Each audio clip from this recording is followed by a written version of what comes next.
राकेश जी, एक बार आप जिक्र कर रहे थे शिव वर्मा का, जो भगत सिंह के साथी रहे, और दुर्गा भाभी का।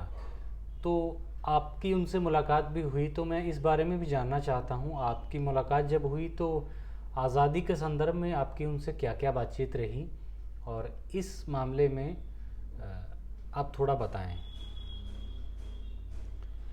देखिए, 18 साल की उम्र से हमने देश के बारे में सोचना और कुछ करने की बात जब सोची, तो सबसे पहले यही बात आई कि भाई इन लोगों से संपर्क किया जाए, जाना जाए, करा जाए। तो शिव वर्मा, जयदेव कपूर, दुर्गा भाभी, प्रकाशवती पाल, जो यशपाल जी की वाइफ थी, ये लोग जीवित थे। किसी तरह से इनके पते हम लोगों को अवेलेबल हो गए, तो पत्र व्यवहार वगैरह करते थे इनसे, कर लेते। फिर एक बार हम कानपुर गए, पैसा तो होता नहीं था, हम्म। पैसेंजर ट्रेनों से जाया जाता था। हम्म। तो कानपुर गए तो कानपुर रेलवे स्टेशन से सूटरगंज में रहते थे, सूटरगंज मोहल्ला था कानपुर का, हम्म। तो वहाँ तक हम पैदल ही गए, पाँच हम्म। सात किलोमीटर। अच्छा। जब शिव वर्मा के घर पहुँचे तो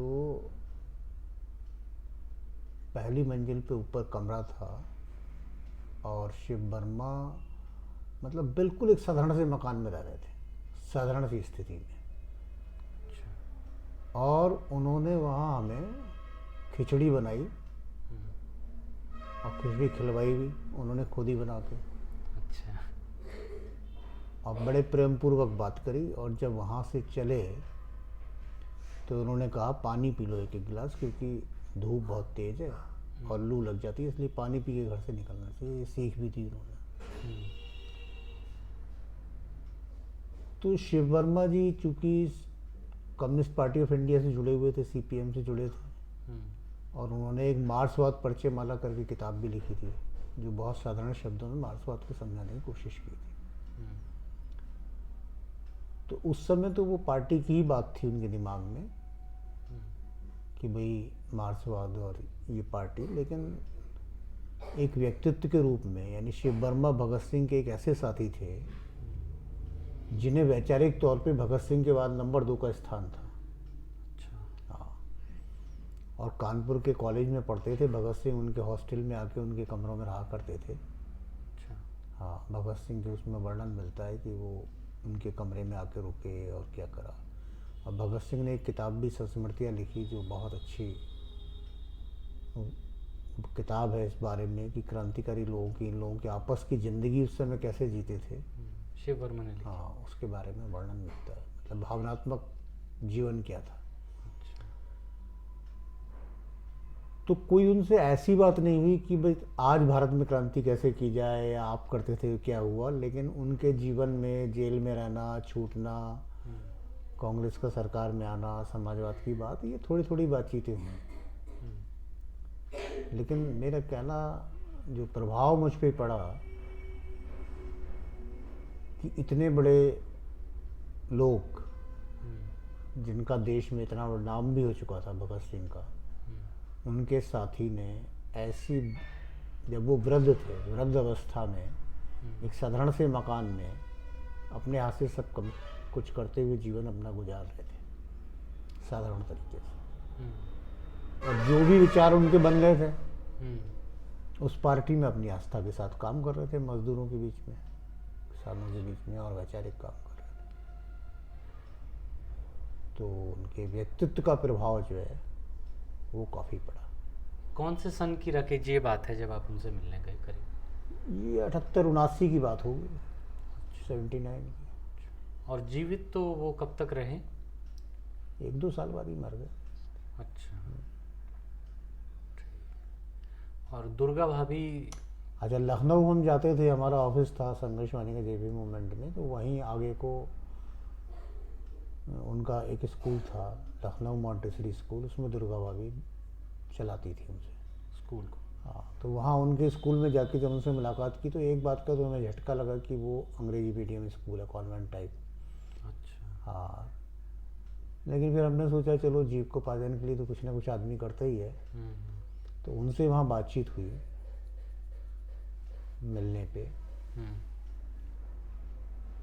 तो उनका भी मतलब उस समय का भी आज़ादी की लड़ाई में लड़ रहे थे, लेकिन अब जो है जैसे आज़ादी मिल चुकी है अब और काम है, इस तरह से कोई ख़ास मतलब ये इफ़ेक्ट नहीं दिखता है कि सन 78-79 में क्या करना चाहिए।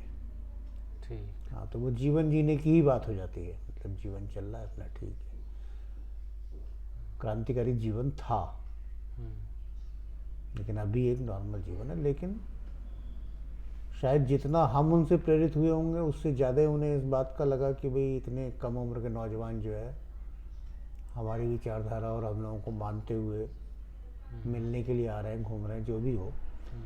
लेकिन उनकी एक बात ने मुझे बहुत वो करा कि कुछ मुरादाबाद के और साथी उनसे मिलने गए हमारे यहाँ के, जिन्हें हम जानते नहीं थे, दूर के गांव के थे, संभल जिले के। तो हमने भगत सिंह पे एक प्रोग्राम बनाया 23 मार्च का, बहुत से लोगों को इकट्ठे करा था अपने घर पे ही। तो उसमें वो आए, तो उन्होंने आके बताया कि वो दुर्गा भाभी से मिलने गए थे, और उन्होंने कहा कि वो राकेश रफ़ीक जो है वहाँ प्रोग्राम कर रहे हैं मुरादाबाद ज़िले में, बिलारी में 23 मार्च का, आप वहाँ जाइए। हाँ, तो उन्होंने मतलब एक भविष्य की आशा के रूप में उन्हें हमारे ग्रुप को और हमारा पता दिया। अच्छा। हाँ, तो वो साथी बाद में एक आध बार और भी मिले मुझे। अच्छा। फिर उन्होंने खुद याद दिलाई मुझे इसी बात की दोबारा कि देखिए हम आपके यहाँ आए थे और दुर्गा भाभी ने हमसे ये बात कही थी आपके बारे में। तो उससे लगता है कि जिस भी भावना को हम उस समय व्यक्त कर रहे होंगे उसी से उन्हें आशाएं लगी होंगी कि भाई नौजवान लोग अब इस बारे में सोच रहे हैं, देश बदलने के बारे में, समाजवाद लाने के बारे में। तो ये है, लेकिन एक चीज़ देखने को जरूर मिलती है कि इतने बड़े बड़े क्रांतिकारियों को भी देश में वो सम्मान नहीं मिल सका जो उन्हें मिलना चाहिए। और ये बात मेरे दिमाग में बहुत बचपन से थी, क्योंकि इनकी जीवनियाँ तो बचपन से पड़ी नहीं। तो उस समय मैं इलाहाबाद में एक शादी में गया था, तो मैं अल्फ्रेड पार्क गया घूमने, रिक्शे में बैठ के अकेले। अच्छा। छोटी उम्र थी, लेकिन घर वालों से जिद करके मैंने कहा मैं जाऊंगा ज़रूर। तो एक रिक्शा उन्होंने तय कर दिया, उस रिक्शे से मैं अल्फ्रेड पार्क गया। तो अल्फ्रेड पार्क में उस समय झाड़ियाँ उगी हुई थी। अच्छा। हाँ, कोई रास्ता वास्ता भी सही से नहीं था, अब तो बहुत सुंदर बन गया है, लेकिन उस दौर में। कौन से सन के करीब बात? ये नक्सलाइट आंदोलन से पहले की बात है, ये बात है 65 की। अच्छा। 65-66 की बात होगी ये। मतलब मेरी उम्र 7 साल करीब होगी, 6-7 साल। अच्छा। हाँ, तो वो मुझे बड़ा बुरा लगा देख के कि यार चंद्रशेखर आज़ाद के पार्क को जहाँ उनको शहादत हुई वहाँ भी इस तरह की स्थिति है। लेकिन ये जो दोबारा से जोर आया, ये तो नक्सलाइट आंदोलन के बाद ही जोर आया। भगत सिंह और इन सबको जो सरकार को सम्मान देना पड़ा, फिर इंदिरा गांधी ने स्वतंत्रता संग्राम सेनानियों की पेंशन बांधी। अच्छा। हाँ, उससे पहले तो आज़ादी के लोगों की कोई खास पूछताछ थी नहीं। अच्छा। ऐसे ही मैंने एक घटना उस समय पढ़ी थी जयदेव कपूर की, कि जयदेव कपूर जो इनके शिव वर्मा के ही साथ थे, तो वो कोई किताबों की दुकान करते थे, पुलिस वाले ने आके वहाँ बेइज्जती कर दी, किताबों की दुकान का सामान फेंक दिया। ये अखबार में घटना छपी थी। अच्छा। तो उससे पोस्ट कार्ड चाहते थे, हम लोगों ने पोस्ट कार्ड लिखा था उनके पास। लेकिन ये घटनाएं सूचना देती हैं कि भाई हिंदुस्तान में आज़ादी के बाद भी जो आज़ादी के लिए अपनी कुर्बानी देने वाले लोग थे, वो अगर जिंदा बच गए तो उन्हें इस देश में सम्मान नहीं मिला जिसके वो हकदार थे। इसका क्या कारण आप देखते हैं राकेश जी?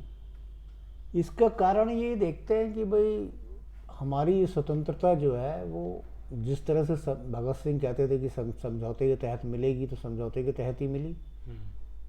और उसके बाद अंग्रेज़ों के खिलाफ कोई वैचारिक काम तो हुआ नहीं, ना भारत राष्ट्र के लिए राष्ट्रवाद की भावना पैदा करने का काम हुआ। एज इट इज़ अंग्रेज़ों का औपनिवेशिक ढांचा जो शासन का था वो हमने चलाए रखा। क्योंकि क्रांतिकारियों को प्रतिष्ठित करने का मतलब है कि देश में उस विचार की प्रतिष्ठा होगी उनके, फिर वैसा देश बनाने की कोशिश की जाएगी। हाँ। तो उन सब से बचने का तरीका ये है कि सब कुछ को भुला दिया जाए।